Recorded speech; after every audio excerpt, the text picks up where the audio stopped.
سواء كانت لغة إنجليزية أو لغة عربية، لغة هندية أو لغة أردية، لغة فرنسية أو لغة فارسية، لغة بنجالية أو لغة أسامية، لغة مراطية أو لغة ججراتية، وما عداها من اللغات العالمية والمحلية التي يتكلم بها ملايين.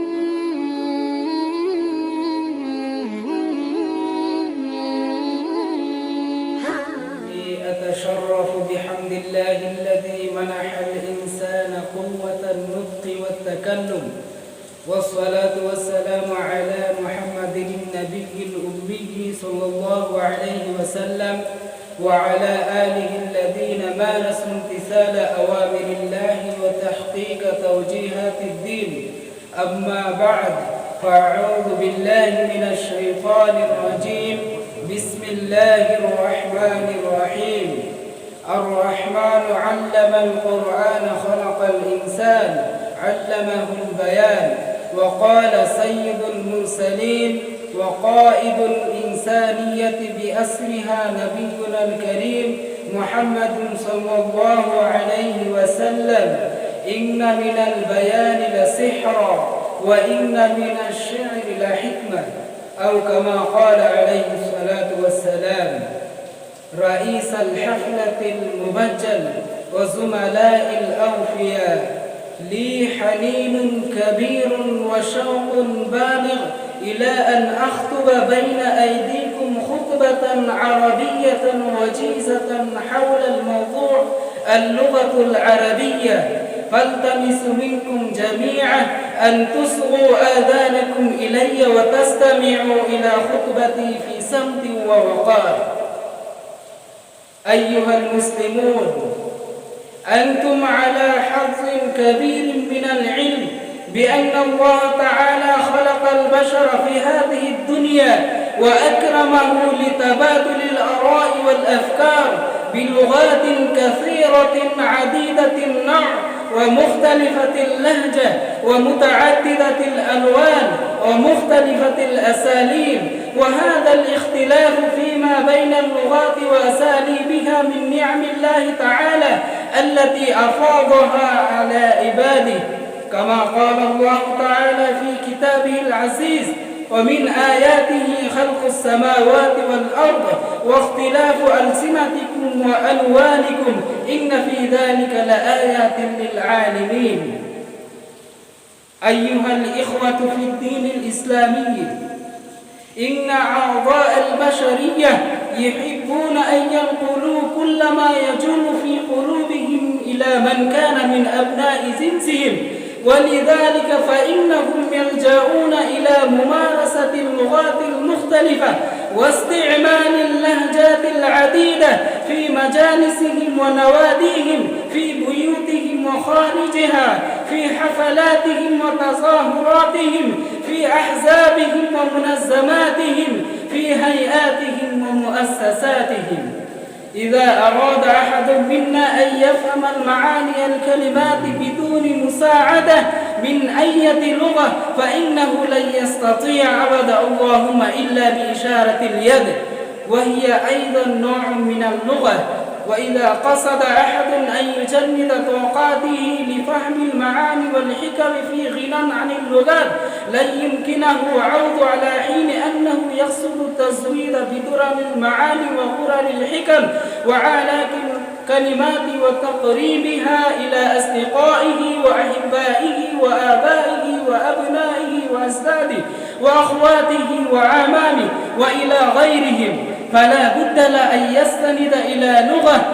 فعلم بذلك كله أن الإنسان في حاجة ملحة إلى استعمال اللغات، فلذلك فاللغات كلها سواسية، فاللغات كلها مساوية في أداء دورها المطلوب، سواء كانت لغة إنجليزية أو لغة عربية، لغة هندية أو لغة أردية، لغة فرنسية أو لغة فارسية، لغة بنجالية أو لغة أسامية، لغة مراطية أو لغة الجراتية وما عداها من اللغات العالمية والمحلية التي يتكلم بها ملايين رجل.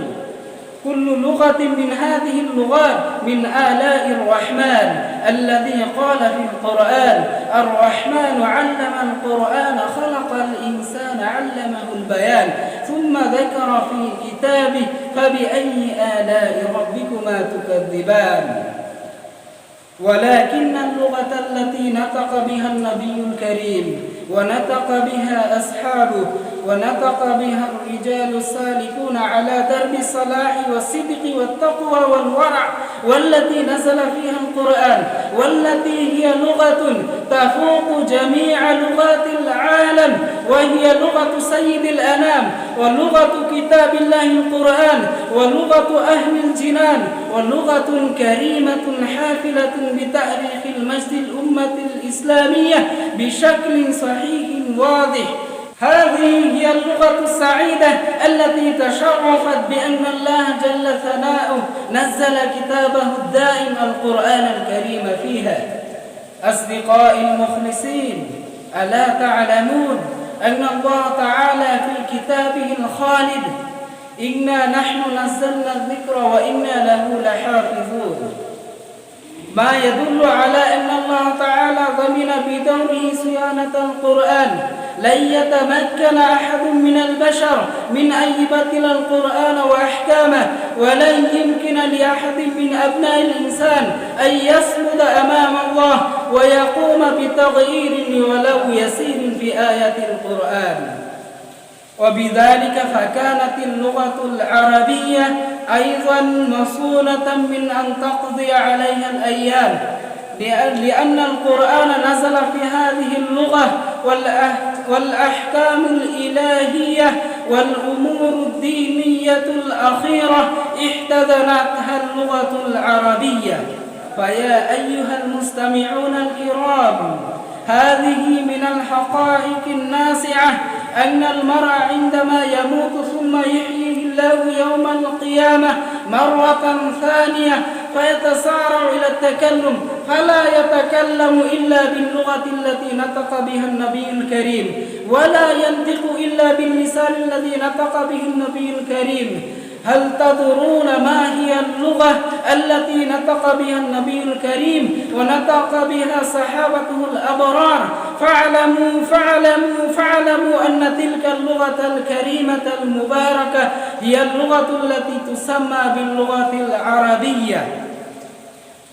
أيها الحاضرون الكرام، أصدقائي الأوفياء، لعلكم تعرفون جيدا أن الرجل إذا استخدم لغة عربية في احتفال أو في مجلس فيتسارع الناس إلى التلفظ بها، ويتسارع أبناء النوع الإنساني إلى التمتع بها.